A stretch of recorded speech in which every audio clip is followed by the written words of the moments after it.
ನಮಸ್ಕಾರ ಎಲ್ಲ ಕನಕಪುರಕ್ಕೆ ನನ್ನ ನಮಸ್ಕಾರ. ಬಂಧುಗಳೇ,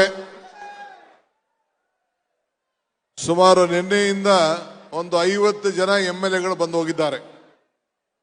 ಈ ಕನಕೋತ್ಸವನ ಯಾವ ರೀತಿ ನಾವು ಮಾಡ್ತಾ ಇದ್ದೀವಿ ಅಂತ ನೋಡ್ಲಿಕ್ಕೆ ಬಂದು ಹೋಗಿದ್ದಾರೆ. ಇವತ್ತು ಶಿವಣ್ಣವರು ನಿಮ್ಮ ಅತಿಥಿ ಅಲ್ಲ, ನಿಮ್ಮ ಮನೆಯವರು. ಹಿಂದೆ ರಾಜ್ಕುಮಾರ್ ಅವರು, ಅವರ ತಂದೆಯವರು ನಮ್ಮ ಬೂದಿಕೆರೆಯಲ್ಲಿ ಒಂದು ದೊಡ್ಡ ನಾಟಕದ ಕಂಪನಿ ನಡೀತಾ ಇತ್ತು. ಆವತ್ತಿನ ಕಾಲದಲ್ಲೂ ಕೂಡ 50 ವರ್ಷಗಳಿಂದ 50-60 ವರ್ಷಗಳ ಹಿಂದೆ ಇಲ್ಲಿ ನಾಟಕವನ್ನ ಪ್ರದರ್ಶನ ಮಾಡಿ, ಚಿತ್ರಮಂದಿರ ಜೊತೆಯಲ್ಲಿ ನಾಟಕ ಕೂಡ ಪ್ರದರ್ಶನ ಮಾಡಿದಂತ ಇತಿಹಾಸ ನಮ್ಮ ಕನಕಪುರಕ್ಕಿದೆ. ಯಾವಾಗಲೂ ಕೂಡ ಅಪ್ಪು ಒಂದು 20 ಬಾರಿ ಬಂದಿರಬೇಕು ಕನಕಪುರಕ್ಕೆ. ಶಿವಣ್ಣವರು ಕೂಡ ಒಂದು 20-25 ಬಾರಿ ಬಂದಿರಬೇಕು. ಬಂಗಾರಪ್ಪನವ್ರ ಮಗಳು, ನಮ್ಮ ಹೆಣ್ಮಗಳು, ಅವ್ರೇನು ಹೊಸಬಲ್ಲ. ನನಗೂ ಅವರ ತಂದೆಗಿರೋ ಬಾಂಧವ್ಯ ತಮ್ಗೆಲ್ಲ ಗೊತ್ತೇ ಇದೆ. ಸೊ ಹಂಗೆ ಗೀತಾರವ್ರಿಗೆ. ಸೊ ಇವತ್ತು ಕನಕಪುರದಲ್ಲೇ, ಇದು ಕನಕಪುರ ಬೆಂಗಳೂರು ದಕ್ಷಿಣ ಜಿಲ್ಲೆ. ಹಿಂದೆ ಅವರ ತಂದೆಯವರು ರಾಮನಗರ ಬಿಡದಿ ಹತ್ರ ತೋಟ ಮಾಡಿದ್ರು. ಈಗ ಶಿವಣ್ಣವರು ಬಂದು ನಮ್ಮ ಕಸ್ಬಾದಲ್ಲೇ ತೋಟ ಮಾಡಿ ಇಲ್ಲೇ ಮನೆ ವಿಶ್ರಾಂತಿಗೋಸ್ಕರ ಇಲ್ಲೇ ಬಂದು ಇರ್ತಾ ಇದ್ದಾರೆ.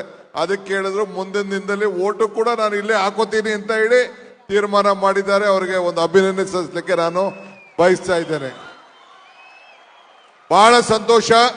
ನಮ್ಮೆಲ್ಲ MLAಗಳೆಲ್ಲ ಬಂದಿದ್ದಾರೆ. ನಮ್ಮ ಪೊನ್ನಣ್ಣವ್ರು ಬಂದಿದ್ದಾರೆ, ಕೊಡಗು MLA ಅವರು, ನಮ್ಮ ಸಿರ್ಸಿ MLA ಇವರು, ನಮ್ಮ ಗೀತನ್ ಮಾವ, ಬಂಗಾರಪ್ಪನವರ ತಂಗಿ, ಅವರ ಮಿಸಸ್ ತಮ್ಮ ಮಾಮೈದ, ಇವರು MLA, ಸಿರ್ಸಿ MLA, ನಮ್ಮ ನಾಯಕ ಅವರು. ಅವರು ನಿಮ್ಮ ಜಿಲ್ಲಾ ಕಾಂಗ್ರೆಸ್ ಅಧ್ಯಕ್ಷರಿದ್ರು. ಇವರು ಶಿವಲಿಂಗೇಗೌಡರು, ನಮ್ಗೆ ಗೊತ್ತಿದ್ದಲ್ಲ, ಹಾಸನ್ ಟೈಗರ್. ಇವರು ಅರಸೀಕೆರೆ ಶಿವಲಿಂಗೇಗೌಡರು. ಇವರು ನಮ್ಮ ಶೃಂಗೇರಿ ರಾಜೇಗೌಡರು, ಅವರು MLA ಅವರು ಬಂದಿದ್ದಾರೆ. ಕೆಳಗಡೆ ಸೋಮಶೇಖರ್ ಇದ್ದಾರೆ, ಬೇರೆ MLAಗಳೆಲ್ಲ ಆಗಲೇ ಬಂದಿದ್ರು. ನಂಜೇಗೌಡರು ಕೆಳಗಡೆ ಇದ್ದಾರೆ, AC ಶ್ರೀನಿವಾಸ್ ಇದ್ದಾರೆ, ನೆಲಮಂಗಲ ಶ್ರೀನಿವಾಸ್ ಇದ್ದಾರೆ, ರಂಗನಾಥ್ ಇದ್ದಾರೆ, ಎಲ್ಲರೂ ಕೂಡ ಇದ್ದಾರೆ. ಸೊ ಇವರೆಲ್ಲ ಬಂದು ನನಗೆ ಕೇಳ್ತಾ ಇದ್ರು, ಕನಕಪುರದ ರೋಡ್ ನೋಡ್ಬಿಟ್ಟು ಇದೇನು ಬೆಂಗಳೂರು ರೋಡಾ ಇದು ಕನಕಪುರ ರೋಡಾ ಅಂತ ಕೇಳ್ತಾ ಇದ್ರು. ನಾನು ಕಾಂಕ್ರೀಟ್ ರೋಡ್ ನೋಡ್ಬಿಟ್ಟು ನಾನು ನಮ್ಮ ಜನ ಕೊಟ್ಟ ಶಕ್ತಿನ ಅವ್ರಿಗೆ ಕೊಟ್ಟಿದ್ದೀನಿ ಅಂತ ಹೇಳಿದ್ದೀನಿ. ಇನ್ನು ಕೊನೆಯದು ಒಂದು ಆಸೆ ನಂದಿತ್ತು, ಮೆಡಿಕಲ್ ಕಾಲೇಜು. ಅದು ಸದ್ಯದಲ್ಲೇ ಟೆಂಡರ್ ಕೂಡ ಆಗಿದೆ. ಸದ್ಯದಲ್ಲೇ ಈ ಎಂಟ್ರೆನ್ಸ್ ಅಲ್ಲಿ ಆ ಮೆಡಿಕಲ್ ಕಾಲೇಜು, ಹಿಂದೆ ನಾನು ಮಾಡಿದ್ದು ಮೆಡಿಕಲ್ ಕಾಲೇಜು ಚಿಕ್ಕಬಳ್ಳಾಪುರಕ್ಕೆ ಹಾಕ್ಬಿಟ್ರು ಯಡಿಯೂರಪ್ಪನವರು. ಆದ್ರೆ ಮತ್ತೆ ನೀವು ಕೊಟ್ಟಂತ ಶಕ್ತಿಯಿಂದ ಸುಮಾರು 800 ಕೋಟಿ ರೂಪಾಯಿ ವೆಚ್ಚದ ಮೆಡಿಕಲ್ ಕಾಲೇಜ್ ಇನ್ನು ಮುಂದಕ್ಕೆ ಯಾರು ಕೂಡ ಬೆಂಗಳೂರಿಗೆ ಹೋಗುವಂತ ಸಂದರ್ಭ ಇಲ್ಲ ಇಲ್ಲಿ. ಅದು ಕೂಡ ಈಗ ಪ್ರಾರಂಭ ಆಗ್ತಾ ಇದೆ. ನಾನು ಯಾಕೆ ನಮ್ಮ MLAಗಳನ್ನೆಲ್ಲ ಕರೆಸಿದ್ದೀನಿ ಅಂದ್ರೆ, ನೀವು ಕೂಡ ಜನರ ಜೊತೆ ವಿಶ್ವಾಸ, ಹೆಣ್ಮಕ್ಳು, ಯುವಕರು, ಪುಟಾಣಿ ಮಕ್ಕಳು, ಆರೋಗ್ಯ ಎಲ್ಲ ಕೂಡ, ರೈತರು, ವೃತ್ತಿಪರರು, ವಿದ್ಯಾರ್ಥಿಗಳು ಎಲ್ಲರಿಗೂ ಕೂಡ ಈ ಸಂದರ್ಭದಲ್ಲಿ ಅವರು ಕೂಡ ನಮ್ಮ ಕ್ಷೇತ್ರದಲ್ಲಿ ನಿಮಗೂ ನಮ್ಮ ಮತದಾರರಿಗೂ ಒಂದು ಸಂಬಂಧ ಇರಲಿ ಅನ್ನೋ ದೃಷ್ಟಿಯಿಂದ ಅವರು ಕೂಡ ನೀವು ನೋಡಬೇಕು ಅಂತೇಳಿ ಕರೆದಿ ಎಲ್ಲ ಕೂಡ ಬಹಳ ಸಂತೋಷ ಪಟ್ಟಿದ್ದಾರೆ. ನಿಮ್ಮೆಲ್ಲರೂ ಕೂಡ ಅಭಿನಂದನೆ ಹೇಳಲಿಕ್ಕೆ ಬಂದಿದ್ದಾರೆ. ಭಗವಂತ ನಿಮ್ಗೆ ಒಳ್ಳೇದು ಮಾಡಲಿ. ನಿಮ್ಮ ಸೇವೆ, ನೀವು ಕೊಟ್ಟಂತ ಪ್ರೀತಿ, ವಿಶ್ವಾಸ ನಾವು ಯಾವತ್ತೂ ಕೂಡ ಮರಿಲಿಕ್ಕೆ ಸಾಧ್ಯ ಇಲ್ಲ. ಇವತ್ತು ಏನು ನನ್ನ ಸ್ನೇಹಿತರುಗಳು, ಶಾಸಕರುಗಳು ಸುಮಾರು 50 ಜನ, ಇನ್ನು ನಾಳೆ ನಾಳಿದ್ದು ಕೂಡ ಕೆಲವರೆಲ್ಲ ಬರ್ತಾರೆ. ಅಸೆಂಬ್ಲಿ ಸೆಷನ್ ನಡೀತಾ ಇದೆ. ಇಲ್ಲಾಂದ್ರೆ ಇನ್ನ ಬಹಳ ಜನ ಬಂದಿರೋರು, ಇನ್ನ ಬೇಕಾದಷ್ಟು ಜನ ಬರ್ತಾರೆ. ನಾನು ಯಾರು ಮಂತ್ರಿಗಳನ್ನ ದೊಡ್ಡ ಸ್ಟೇಜ್ ಅಂತ ನಾನು ಕರೆದಿಲ್ಲ.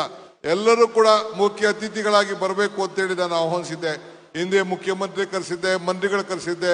ಈಗೂ ಕೂಡ ಬಹಳ ಜನ ಎಲ್ಲ ಬರೋರು ಇದ್ದಾರೆ.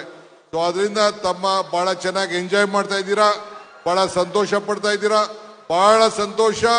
ನೀವೆಲ್ಲ ಈ ಒಂದು ಕನಕೋತ್ಸವದಲ್ಲಿ ಪ್ರತಿಯೊಂದು ಕುಟುಂಬದವರು 71,730 ಜನ ರಂಗೋಲೆ ಬಿಟ್ಟು ಇಡೀ ದೇಶದಲ್ಲಿ ಒಂದು ದಾಖಲೆಯನ್ನು ನೀವು ನಿರ್ಮಾಣವನ್ನ ಮಾಡಿದ್ದೀರಿ. ಅದಕ್ಕೆ ನಿಮ್ಮೆಲ್ಲರೂ ಕೂಡ ನನ್ನ ಅಭಿನಂದನೆಗಳು. ನಮ್ಮ ಗ್ಯಾರಂಟಿ ಏನು ಮಾತು ಕೊಟ್ಟಿದ್ದೆ ಆ ಮಾತನ್ನ ಮನೆ ಮುಂದೆ ರಂಗೋಲಿಯನ್ನು ಬಿಟ್ಟು ಎಲ್ಲ ಪಾಲ್ಗೊಂಡಿದ್ದೀರಿ. ನಮ್ಮ ಮುಸಲ್ಮಾನ್ ಬಾಂಧವರು ತಾಯಂದಿರು ಎಲ್ಲ ಮೆಹಂದಿ ಹಾಕಿದ್ರು. ಸುಮಾರು ಒಂದು 11,000 ಜನ ಮೆಹಂದಿ ಕೂಡ ಅವರ ಕೈಗಳಲ್ಲಿ ಹಾಕೊಂಡಿದ್ರು. ಹಂಗೆ ಎಲ್ಲ ಥರದಲ್ಲೂ ಕೂಡ ಇವತ್ತು ಮಾಡ್ಕೊಂಡು ಬಂದಿದ್ದಾರೆ. ನಿಮ್ಗೆಲ್ಲ ಒಳ್ಳೇದು ಮಾಡಲಿ. ಸುಮಾರು ಎಷ್ಟು ಜನಪ್ಪ ಇದು ಕ್ರಿಕೆಟಲ್ಲಿ ಪಾರ್ಟಿಸಿಪೇಟ್ ಮಾಡಿದ್ದು? ಜಿಲ್ಲೆಯಿಂದ 25,000 ಯುವಕರು ಕ್ರಿಕೆಟ್ ಅಲ್ಲಿ ಪಾರ್ಟಿಸಿಪೇಟ್ ಮಾಡಿದ್ದಾರೆ.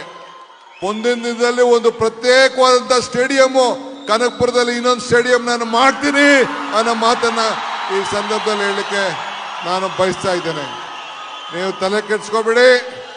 ನೀವು ಕೊಟ್ಟಿರೋ ಶಕ್ತಿ ಇನ್ನ 2 ದಿನ ಮಾತಾಡ್ಬೇಕು, ಜಾಸ್ತಿ ಮಾತಾಡ್ಬೇಡ ಅಂತ ಹೇಳ್ದವನೇ ಸೂರಿ ಎಲ್ಲಿ ಇನ್ನ ಬೇರೆ ಬೇರೆ ಈಗ ಎಲ್ಲ ಈ ಕಾರ್ಯಕ್ರಮ ಇದೆ. ನಾನು ಹೋಗುದಿಲ್ಲ, ನಾನು ಇಲ್ಲೇ ಇರ್ತೀನಿ. ಇಲ್ಲೇ ತಲೆ ಕೆಡ್ಸ್ಕೊಬೇಡಿ, ಇಲ್ಲೇ ಇರ್ತೀನಿ. ಪಾಪ MLAಗಳೆಲ್ಲ ಕರ್ಕೊಂಡೋಗಿ ಊಟ ಹಾಕ್ಸ್ಬೇಕಾಗಿದೆ ಜೊತೆಲಿ ಕೂತ್ಕೊಂಡು. ಸೊ ಅದಕ್ಕೆ ಇನ್ನೂ ಒಂದು ಕಾರ್ಯಕ್ರಮ ಪಾರ್ಟಿಸಿಪೇಟ್ ಮಾಡ್ತೀನಿ. ತಾವೆಲ್ಲರೂ ಕೂಡ ಈ ಸಂದರ್ಭದಲ್ಲಿ 1 ಕೋಟಿಯ ನನ್ನ ಸಾಷ್ಟಾಂಗ ನಮಸ್ಕಾರಗಳನ್ನು ಅರ್ಪಿಸಲಿಕ್ಕೆ ನಾನು ಬಯಸ್ತಾ ಇದ್ದೀನಿ. ಕೊಟ್ಟ ಮಾತಿಗೆ ತಪ್ಪದ ಇಟ್ಟ ಗುರಿಯನ್ನ ತಲುಪುವ ಕಾರ್ಯಚತುರ DK ಶಿವಕುಮಾರ್ ಸರ್ ಹಾಗೆ DK ಸುರೇಶ್ ಸರ್ಗೆ ವಂದನೆಗಳು. ವೇದಿಕೆ ಮೇಲಿರುವಂತಹ ಎಲ್ಲ ದಿಗ್ಗಜರು, ಎಲ್ಲ ನಾಯಕರಿಗೆ ವಂದನೆಗಳನ್ನ ಹೇಳ್ತಾ Kanakapura let's go DK DK DK.